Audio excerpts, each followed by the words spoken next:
Hello everyone, I am very glad that you're joining this story. Subscribe, like and comment. Enjoy the story, smile more often. Imagine finding out that someone you trusted, someone who should be in your corner, was secretly working with the one person who hurt you the most. That's exactly what happened to me when I discovered my mom had been supporting my ex-husband behind my back. And worse, she was actively trying to reunite us without telling me. What I uncovered about her motives left me questioning everything I thought I knew about her, my ex, and even myself. It all started with a text message.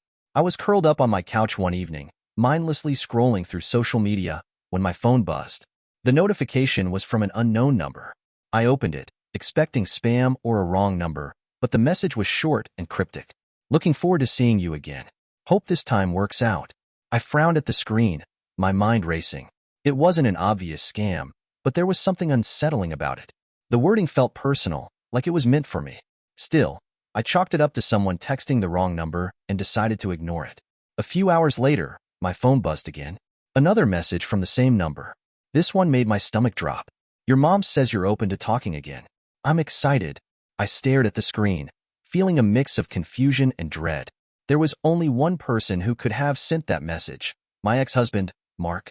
Mark and I had been divorced for 2 years, and it hadn't been an amicable split. We were high school sweethearts who had built a life together, but it all came crashing down when I found out about his affair with a coworker. The betrayal was devastating, and the months that followed were some of the hardest of my life. My mom had been my rock during that time. She had comforted me, assured me I'd made the right decision to leave, and even offered to help with the divorce proceedings. She knew exactly how much Mark's betrayal had hurt me. How could she possibly tell him I was open to talking again? I reread the message, my heart pounding. The words felt like a betrayal in themselves, but I couldn't jump to conclusions. There had to be an explanation, right? Maybe Mark was lying. Maybe this was just some twisted attempt to manipulate me. I debated whether to respond. On one hand, I wanted to confront him immediately, to demand an explanation. On the other, I didn't want to give him the satisfaction of thinking I cared. After all, we'd cut ties completely after the divorce. I had no interest in reopening old wounds, but I couldn't shake the feeling that there was more to this. The mention of my mom was too specific to ignore. If she really had been in contact with Mark, if she had been talking to him behind my back, it was a betrayal I wasn't sure I could forgive. Finally, I decided to call my mom. My hands were shaking as I dialed her number, and the sound of her cheerful hello made my stomach churn. "Mom," I said, my voice sharp. "Why is Mark texting me?" There was a pause on the other end of the line, followed by a cautious, "What do you mean?" I took a deep breath, trying to keep my anger in check. "I just got 2 messages from him. He said you told him I was open to talking. Is that true?" The silence that followed was deafening, and when my mom finally spoke, her answer was worse than I'd imagined. I didn't sleep much that night. My mind kept circling back to Mark's message and the sinking feeling that my mom had somehow been involved. By morning, my emotions had simmered into a volatile mix of anger and betrayal. I knew I couldn't let this fester. I needed answers, and I needed them now. I called her as soon as I woke up. She answered on the second ring, her usual warm, "Hello, sweetie," doing nothing to soften the edge of my frustration. "Why is Mark texting me?" I demanded, skipping any pleasantries. There was a long pause, the kind that made my heart pound faster. "What do you mean?" she asked carefully, though her tone betrayed a hint of nervousness. "You know exactly what I mean," I said, my voice sharper than I intended. "He told me you've been talking to him. Is that true?" Her sigh was heavy, almost resigned. "Honey," she began, "he reached out to me a few months ago. He was going through a hard time, and I thought it might be a good idea to keep the lines of communication open." The words hit me like a punch to the gut. "A good idea?" I repeated, my voice shaking. "Mom, he cheated on me. He lied to me, destroyed our marriage, and left me to pick up the pieces.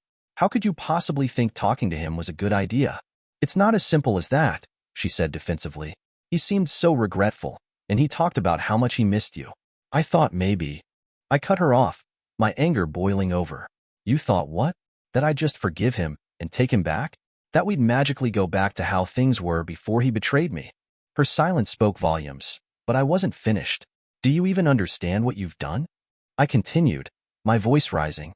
"You went behind my back and made decisions about my life without even talking to me. Do you know how that makes me feel?" She finally spoke, her voice quiet but insistent. "I was just trying to help," she said. Mark made a mistake, but he's still the man you loved for so many years. People can change, you know, and I think he's changed. My laugh was bitter and humorless. People can change? Mom, this isn't about second chances. It's about trust. And after what he did, I don't trust him. And now, thanks to you, I don't know if I can trust you either. Honey, that's not fair, she said, her voice trembling. I was only trying to do what I thought was best for you.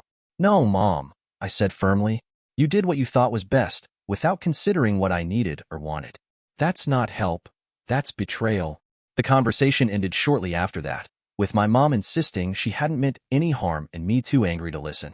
I hung up, my hands trembling, unsure of where to go from here. The only thing I knew for certain was that my relationship with my mom, and with Mark, would never be the same again.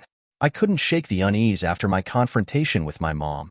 Something about her tone, the way she danced around my questions, left me feeling like there was more to the story. As much as I wanted to put the conversation behind me, I found myself calling her again the next day, determined to dig deeper. This time, I approached things differently. I kept my voice calm and my questions pointed, hoping it would encourage her to be more forthcoming. Mom, I need to know everything, I said firmly. What exactly have you and Mark been talking about? There was a long pause on the other end of the line before she sighed. It's not just talking, she admitted, her voice hesitant. He's been going through a tough time, and I've been helping him out. My heart sank. Helping him how? I asked, though I already knew I wouldn't like the answer. She hesitated, and then the truth spilled out. He lost his job a few months ago, she said. He's been struggling to make ends meet, and he didn't have anyone else to turn to. I gave him a little money to help him get back on his feet. Her words hit me like a slap. You've been giving him money? I asked, my voice rising despite my best efforts to stay calm. Mom, he's not your responsibility. And he's definitely not mine. I know how it sounds, she said quickly, her tone defensive. But he didn't ask for much, and he was so ashamed to even bring it up. I couldn't just turn him away. He's still family, in a way. I couldn't believe what I was hearing. Family? I snapped. He stopped being family the day he cheated on me and ended our marriage. You know what he put me through, and you're supporting him, literally supporting him? Do you have any idea how that makes me feel? She tried to justify her actions, her voice growing more desperate. It wasn't about choosing sides, she said. It was about helping someone in need. He's not a bad person, honey. He made a mistake, but that doesn't mean he doesn't deserve kindness. Kindness? I repeated bitterly. Where was his kindness when he was sneaking around behind my back? Where was his kindness when he lied to me and destroyed my trust? He doesn't deserve anything from me, or from you. My mom's voice softened, as if she thought she could placate me. I just thought, maybe if he got back on his feet, he'd have a chance to show you he's changed. He's been so regretful, and I thought it might help you both heal. Her words sent a wave of anger coursing through me. Heal, I said, my voice trembling. You don't help me heal by going behind my back and helping the person who hurt me. You don't get to decide what's best for me, Mom. This isn't your choice to make. The conversation left me feeling raw and betrayed. My mom's actions weren't just misguided. They were a complete disregard for my feelings and boundaries.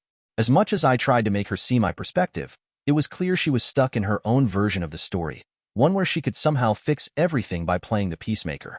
But to me, her actions only made the cracks in our relationship deeper and harder to mend. By the time I hung up, I wasn't just angry at my mom. I was questioning everything. Had she ever truly supported me during the divorce, or had she been rooting for Mark all along? And if she was willing to go this far for him, how far would she go to bring us back together? One thing was certain. I needed to figure out exactly what was going on between them before I could decide what to do next. I thought I'd heard the worst of it after learning my mom had been financially supporting Mark, but it turns out I was wrong. My attempts to pry more details from her led to an admission so shocking that it left me reeling. We were on the phone again, and I was determined to get to the bottom of everything. Why would you think it's okay to help Mark after what he did? I asked. Do you not understand how much he hurt me? Her initial response was deflective, as always. I just thought he deserved some compassion, she said. No one's perfect, and everyone deserves a chance to make things right. It was the same excuse she'd used before, but this time, something about her tone felt different, like she was holding something back. I pushed harder, and that's when she let slip the real reason for her actions. I just think you two could work things out if you gave it another chance, she said hesitantly. Her words hung in the air like a bomb that had just gone off. I blinked, unable to process what she'd said. Work things out. I repeated, my voice rising. You mean to tell me you've been trying to get us back together? I was just trying to help, she said defensively. You had something special, and it's clear he regrets what he did.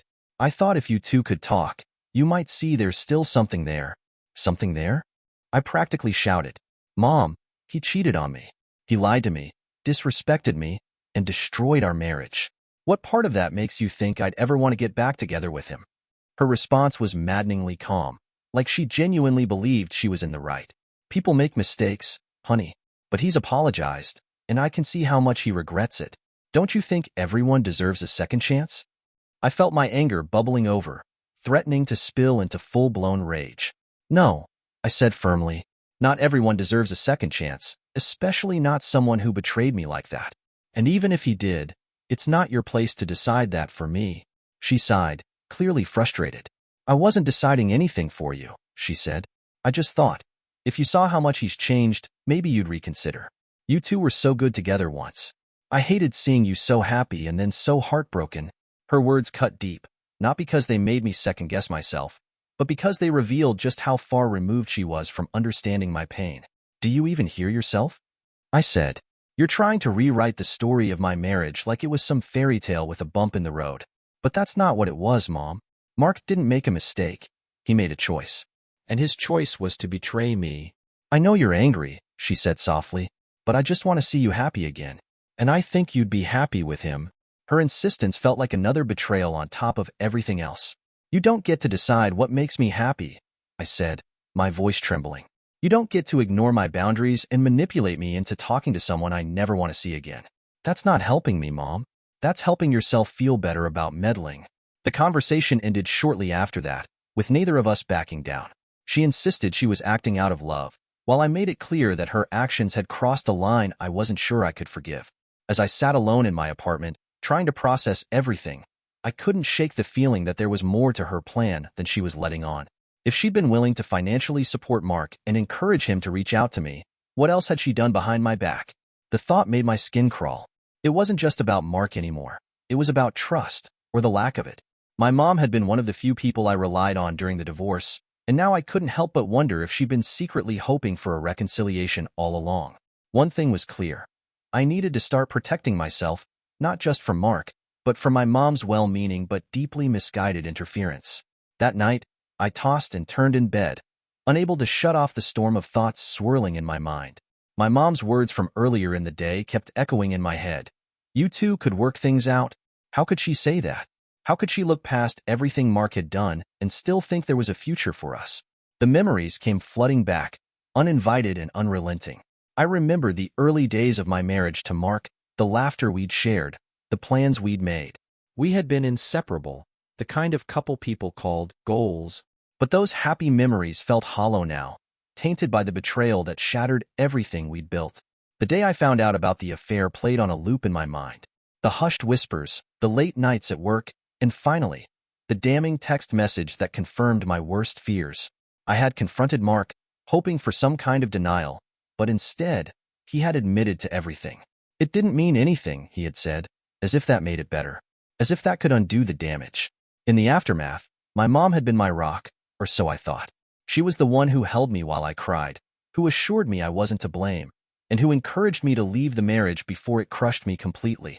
I had clung to her words during those dark days, believing she was fully in my corner.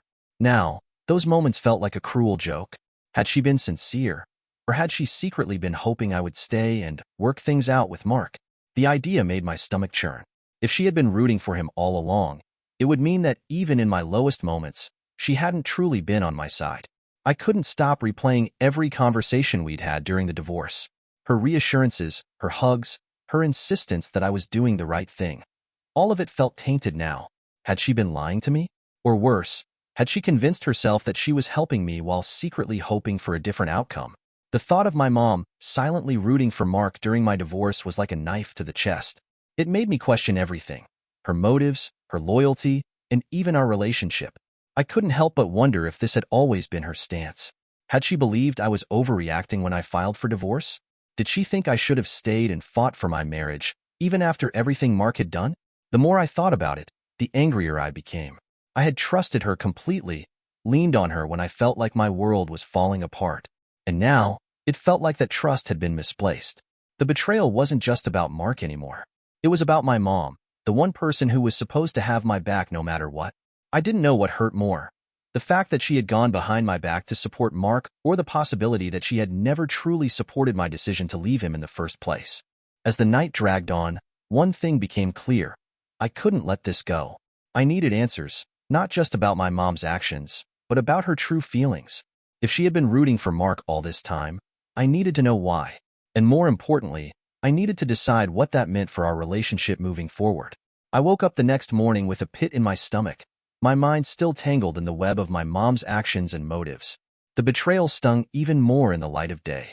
If she had been in contact with Mark for months, there was a chance she knew things about him and our marriage that I didn't. That thought gnawed at me, and I knew I couldn't leave it unanswered.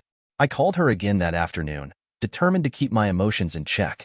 If I let my anger take over, she'd only get defensive, and I needed her to open up.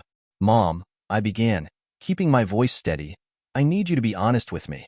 If you're so convinced that Mark deserves another chance, tell me why. What has he said to you?" She hesitated, and for a moment, I thought she might dodge the question. But then she sighed, her voice quieter than usual. "He told me the affair wasn't what it seemed," she said. "He said he made a mistake, but it wasn't serious. And he says he still loves you." Her words hit me like a slap. "It wasn't serious?" I repeated, my voice trembling. "Mom, it destroyed our marriage. How can you listen to him downplay it like that and still think he deserves a second chance?" "He explained it to me," she said defensively. "He said it was a moment of weakness, that it didn't mean anything. He told me he realized what he was losing too late, but he's been working on himself ever since." I could barely believe what I was hearing. "And you believe him?" I asked, my voice rising. "You're taking his word over mine?" "It's not about taking sides," she insisted. "I'm not saying what he did was right, but he's clearly remorseful. Don't you think people deserve a chance to make things right when they've made a mistake?" Her words made my blood boil. "A mistake?" I said, my voice thick with frustration. "This wasn't forgetting to take out the trash, Mom. He lied to me, betrayed me, and destroyed the life we built together. That's not a mistake. That's a choice." But the more I pressed her, the clearer it became that she had bought into Mark's narrative. He had painted himself as the regretful ex-husband, a man who had stumbled but was now ready to redeem himself.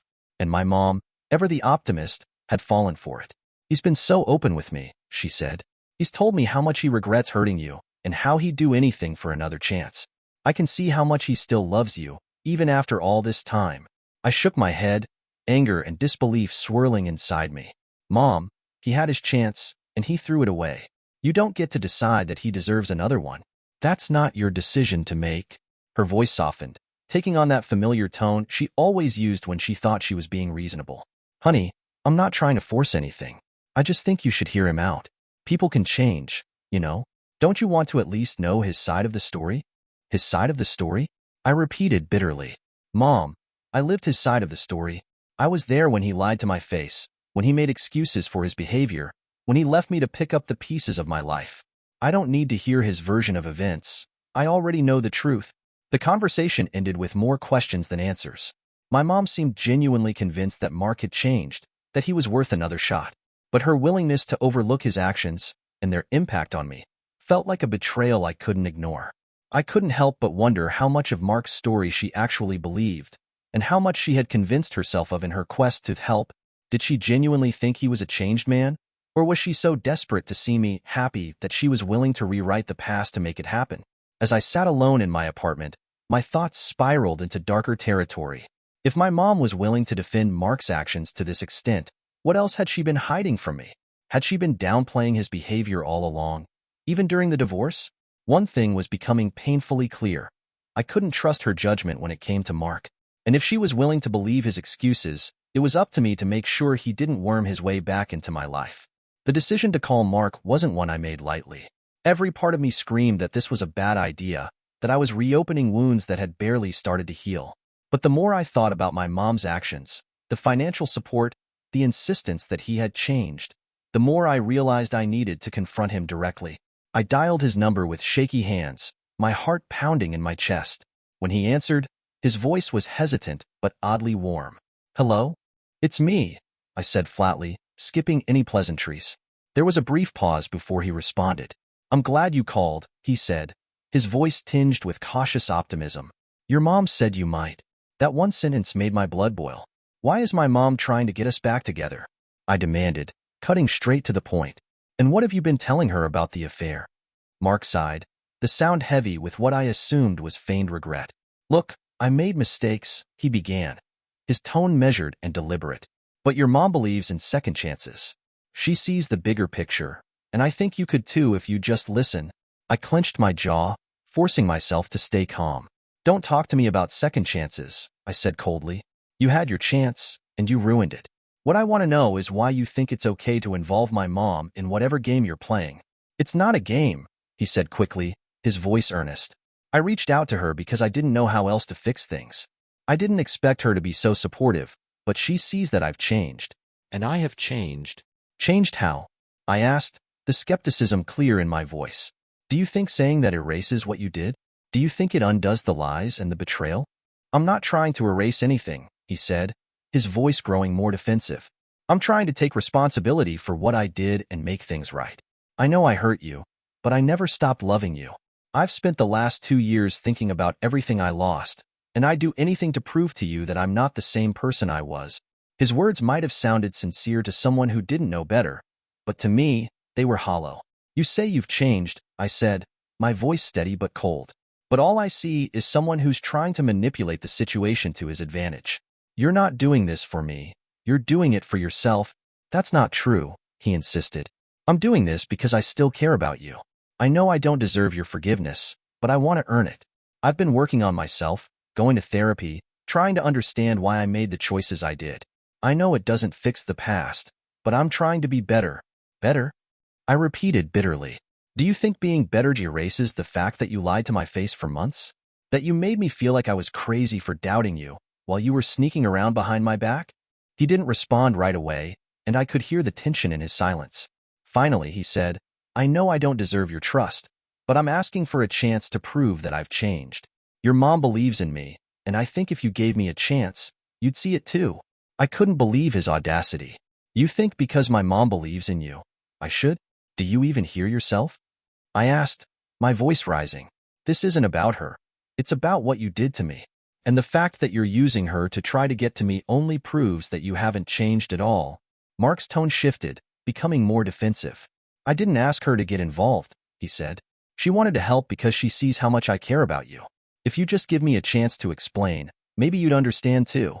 I don't need an explanation, I said firmly. I lived through your lies, Mark. I don't need to relive them now just because you decided you want another shot. The conversation ended shortly after that, with Mark insisting he wasn't trying to manipulate me and me refusing to listen to any more of his excuses. As I hung up, I felt a strange mix of anger and clarity. Mark hadn't changed.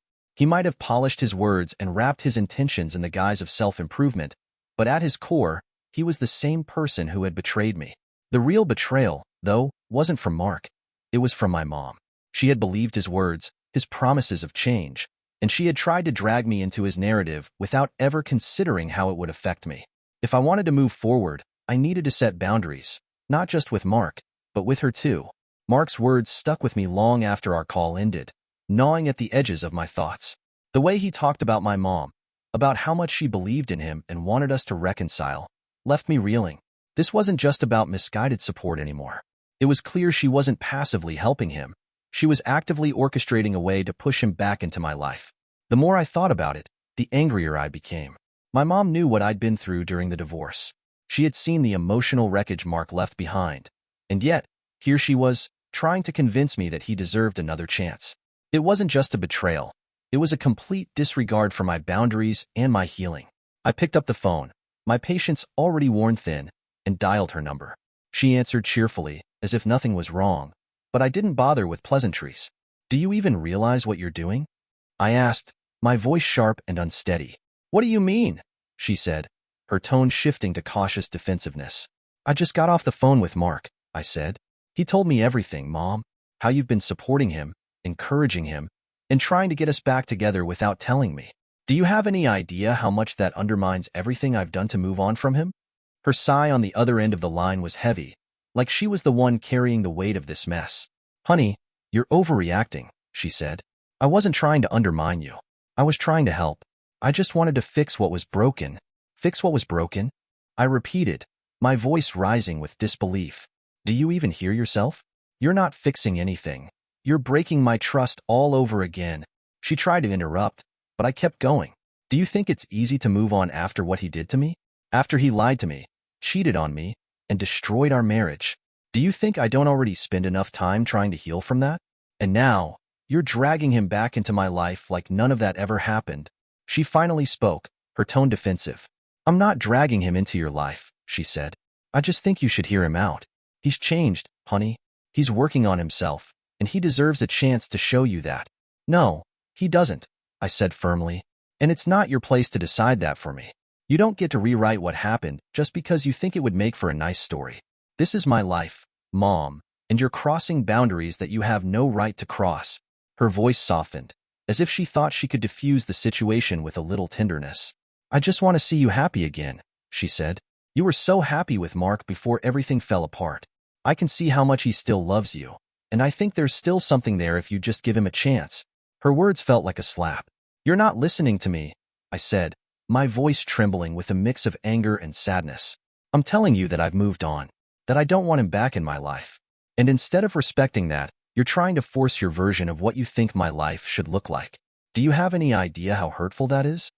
There was a long silence on the other end of the line, and for a moment, I thought she might finally understand. But when she spoke again, her words proved otherwise. I'm sorry you feel that way, she said carefully, as if choosing her words to avoid taking any real responsibility. But I just think you're being too hard on him. Everyone makes mistakes, and I think it would be good for you to talk to him and see where it leads. You don't have to decide anything right away. Her refusal to acknowledge my feelings only made me angrier. This isn't about what you think is good for me, Mom. It's about what I know I need. And what I need is for you to stop pushing Mark on me and start respecting my boundaries. She tried one last time to defend herself. I just want what's best for you, she said. I'm your mother. That's what mothers do. I let out a bitter laugh. No, Mom. What mothers do is support their children, not manipulate them into situations that make them miserable. If you really want what's best for me, then you'll stop interfering in my life and let me make my own choices. By the time the call ended, I felt emotionally drained but resolute. My mom wasn't going to admit she was wrong. Not yet, at least. But I had made it clear where I stood, and I wasn't backing down. Her actions had crossed a line that couldn't be ignored. If she truly cared about rebuilding our relationship, she needed to start by respecting my decision to keep Mark out of my life. Until then, I would have to protect my peace, even if it meant creating distance from her. As much as it hurt to confront her, I knew it was necessary. This wasn't just about Mark anymore. It was about taking control of my own life and refusing to let anyone, even my mom, dictate what my happiness should look like. The days following my last conversation with my mom were emotionally exhausting.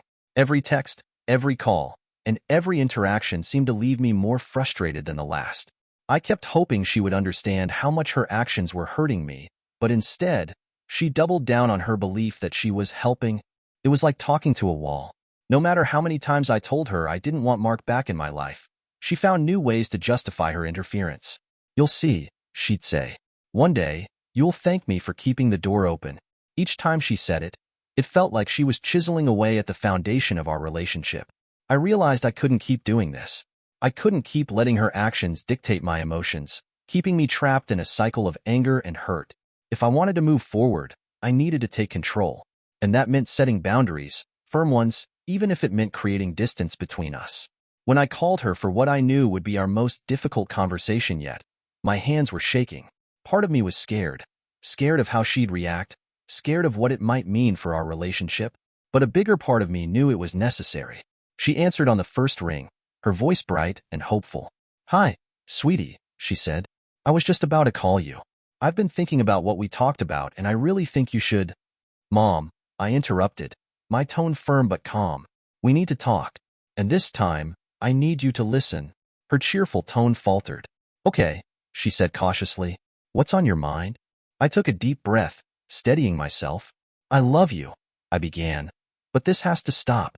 You've crossed so many boundaries, and it's hurting our relationship. If you can't respect my decision to move on from Mark, then we need some space. There was a long pause, and I could almost hear the wheels turning in her head as she tried to formulate a response. Honey, she said finally, I think you're being unfair. I'm just trying to look out for you. That's what mothers do. I know you think you're helping, I said, my voice steady. But what you're really doing is ignoring my feelings and my boundaries. You're making decisions about my life without my consent, and that's not okay. She sighed, her frustration evident.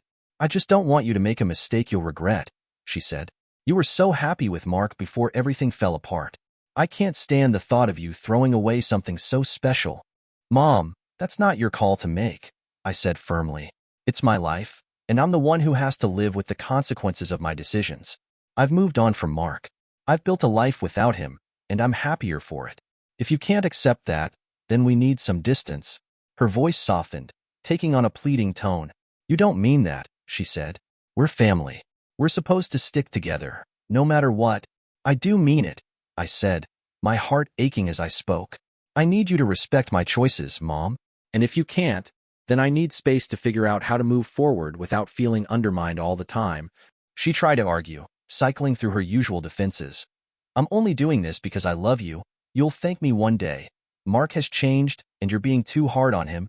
But this time, I didn't let her wear me down. Mom, I said firmly, cutting through her excuses, this isn't about Mark anymore. It's about you and me. I need you to stop interfering in my life and start respecting my decisions. If you can't do that, then I have to step back from our relationship for my own sanity. Her voice broke slightly as she responded. So, what? You're just going to cut me off? I don't want to, I said honestly, but I can't keep having the same fight over and over again. I need to put myself first, even if it means creating distance between us. I hope you'll respect that. By the time the call ended, I felt emotionally drained but strangely empowered. For the first time, I felt like I was taking control of the situation instead of being dragged along by it. Setting boundaries with my mom wasn't easy, and it didn't feel good in the moment. But I knew it was necessary. Her actions had hurt me deeply, and until she could show me that she truly respected my choices, I couldn't let her continue to play such a big role in my life. It wasn't about cutting her off. It was about protecting my peace and reclaiming my sense of agency. And as painful as it was, I knew I was finally doing the right thing for myself. The months that followed my decision to set boundaries with my mom were a roller coaster of emotions. At first, the distance felt unnatural, even painful. I'd grown used to calling her regularly, sharing the little details of my day. But after everything that had happened, I knew that keeping her at arm's length was the only way I could truly protect myself. I leaned heavily on my friends during that time. They had been my rocks throughout my divorce, and once again, they showed up for me in ways that reminded me what real support looked like.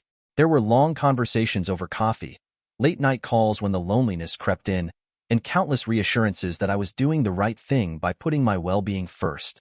I also threw myself into work, taking on new projects and challenges that reignited a passion I hadn't felt in years. Without the constant emotional weight of my mom's interference, I found myself thinking more clearly and feeling more confident in my decisions.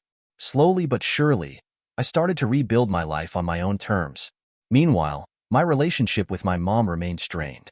She sent occasional texts, usually brief, surface-level updates about family or small talk, but the elephant in the room loomed large. She tried once or twice to revisit the topic of Mark, but I shut it down immediately. Mom, we've already talked about this, I said firmly each time. I'm not going back, and I need you to respect that. At first, she resisted, but as the weeks turned into months, something began to shift. Her texts became less frequent but more thoughtful, focusing on my life rather than pushing her agenda. She stopped bringing up Mark altogether, and when she finally called to apologize, it felt like a step toward healing. I realize now that I overstepped, she said, her voice tinged with regret. I thought I was helping, but I see now that I was wrong. I just hope we can move forward. Her words didn't erase the hurt, but they were a start. Slowly, we began to rebuild trust. It wasn't an overnight process, and it wasn't without its challenges, but over time, I started to feel like we were on more equal footing. As for Mark, I blocked his number after our last conversation and never looked back. There were moments when memories of him would resurface, good ones and bad, but they no longer held the power they once did. With each passing day, I felt lighter, freer. He had taken so much from me during our marriage, but he no longer had control over my happiness. Walking away from Mark had been one of the hardest decisions of my life, but it was also the most empowering. And learning to set boundaries with my mom was a necessary extension of that. Sometimes, walking away from toxic people, even those you love, is the only way to protect your peace. It wasn't easy, and it wasn't without pain, but in the end, it was worth it. I learned that my happiness and well-being are worth fighting for, even if it means making difficult choices. And as I looked around at the life I was rebuilding, a life filled with supportive friends, fulfilling work, and a renewed sense of self, I knew I was finally where I was meant to be.